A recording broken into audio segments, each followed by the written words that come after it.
Emails on system.io is a pretty simple thing to do, and in this video I will show you exactly how you guys can do it. So what you have to do is to follow the video till the end to get to know about it.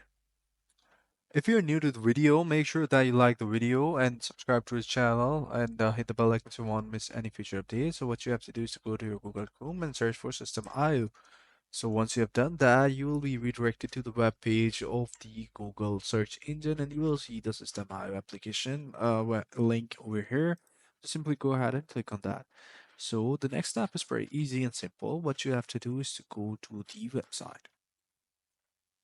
Here you will see a link on the tab where it says the world's easiest all-in-one marketing platform. Enter your email address. So what we're gonna do, enter the email address and click here.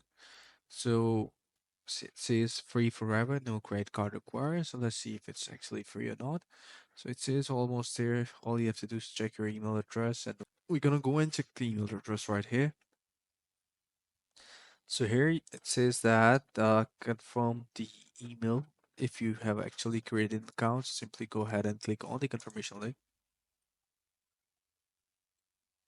So here what I have to do is to create the account by giving the first name, the last name, the password, and once I've created the password, all I have to do is to confirm it. So now my account has been created and I have set up the email with the. So this is pretty much it. I hope you find this video helpful.